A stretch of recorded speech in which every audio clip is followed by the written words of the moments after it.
everyone. Today we're going to be going back to the Hi-Fi Rush devs and then talking about being optimistic, which is nice. So I wanted to talk about this.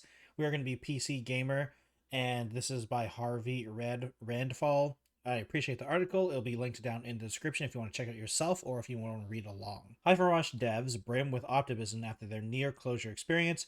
Say they're building a place where people feel like the work is their baby, not just some task to be done. Practicing their craft on. I really do like the Hi-Fi Rush devs. They really were given a bad hand when they made a game that won awards for Microsoft, and then they got shut down, and then they were bought by the PUBG people, and it's just really nice to see that they basically hired on everyone else, and they're just continuing making the stuff. And I'm also pretty sure they own the Hi-Fi Rush IP as well, so they can make Hi-Fi Rush 2, I think. I'm pretty sure. Just before we continue on in the article, I'd like to remind everyone, please subscribe to the channel. I really appreciate it. We're trying to hit 1,000 subscribers, and once we do, I'll be doing a Q&A video, so please subscribe to the channel. Hi-Fi Rush developer Tango Gameworks was part of a set of sweeping layoffs that shocked the industry earlier this year. Least of all because the studio's last game, Hi-Fi Rush, was pretty much a success by most metrics, winning awards, a breakout hit by all key measurements and expectations, according to Microsoft's Aaron Greenberg. Cue a parade of anything other than a straight answer. I know, right? Like, they literally did nothing but good things were said about this studio, and then they fired everyone. It makes literally no sense, and probably one of Microsoft's stupidest decisions I've ever seen.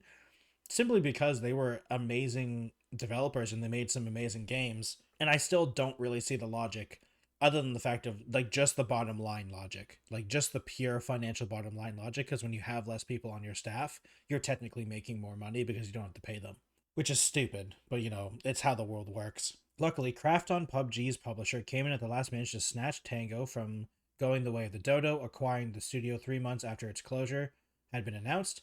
Not before half of its talents undisturbedly went elsewhere, given they assumed the curtains had already been called. That makes sense. I mean, it's no, like, I don't think anyone should blame them from trying to find new jobs right away after you hear the studios close down. And who knows, maybe if they're contract workers, they can come back eventually. And I'm sure, unless they really need, I'm sure the positions have probably already been filled, though. So it's unfortunate, but I understand. Still, the studio's developers are putting on a brave face, speaking to 4Gamers spotted and translated by Automaton.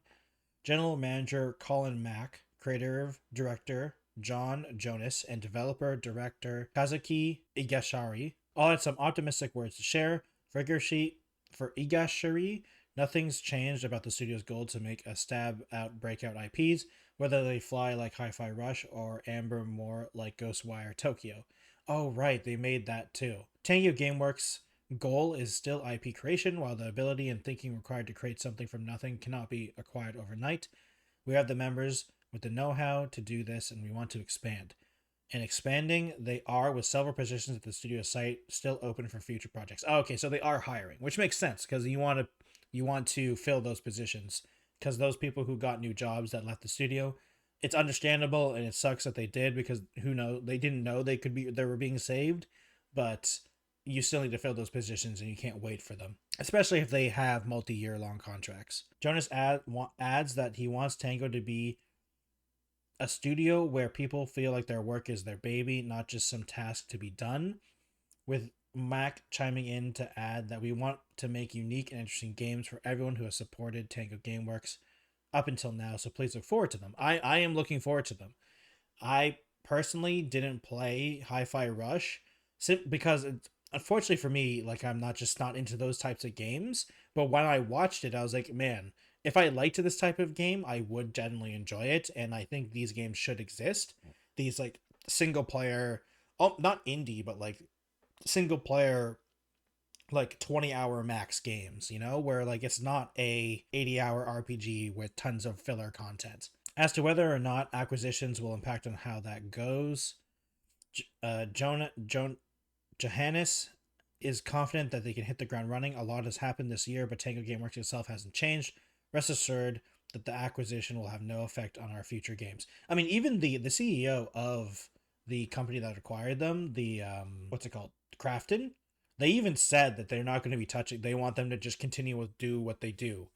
because they even said that technically like buying them isn't necessarily, it was not a financial decision, it was an emotional decision because they didn't want to see them go. So yeah, I don't see them being super like involved in what they want to make, like unless something bad happens, like if they make a game and literally no one buys it, obviously that's going to be a problem. But I feel like they can make, I feel like they have enough of a reputation that they can make something and enough people will buy it for it not to matter. Listen, I am rooting for tangogameworks to get back on its feet. Hi-Fi Rush was my personal pick for 2023, and I want to see more of this studio's passion make it to my monitor intact. I'm not entirely sure no effect is accurate. That is true. Thinking your studio has been shut down for 3 months, losing half of your number, and then adjusting to a new acquisition is a lot to go through. The studio that made one of my favorite games of 2023 has been bisected. Does he mean dissected? And I wouldn't hold it against anyone too involved if the other half is stitches back on because it looks a little different. Yeah, I agree. I agree that no effect is, that's simply not true. You lost half of your devs, you lost half of your workforce, and you thought the studio was going to be shut down for 3 months. And then you got acquired by another company, and that is still different. I understand what they're trying to say. Like, we're still going to be the working hard and trying to make good games, but it's going to have an effect. And if an effect can still be positive. I mean, like having a company that you know that wants you because like I said, the CEO or whoever on higher up at Krafton said this was like an emotional purchase because they didn't want to see them go. So yeah, I do feel like that no effect is not accurate, but I understand what they're trying to go for. I understand the sentiment they're trying to spread. Still, that optimism is a good sign. Tango is obliged, of course, to speak nicely of its new owners, of course, but at the same time, Krafton's been saying the right words, namely that it didn't snag the studio to make a tidy sum, yep, but to preserve and foster its creativity. Talk, though, is cheap. We'll see if Krafton walks the walk, and I'll be looking forward to Tango's next game anyway. It is true. It is all just words, and Tango, it was to foster creativity. Preserve, foster, and creativity. That makes sense. So it'll be interesting because, even though Tango's games have been really cool and interesting, they haven't been billion-dollar games, So, like, I feel like Krafton would be kind of delusional to think that if you're buying Tango, then you're going to be making like hundreds of millions of dollars off of them.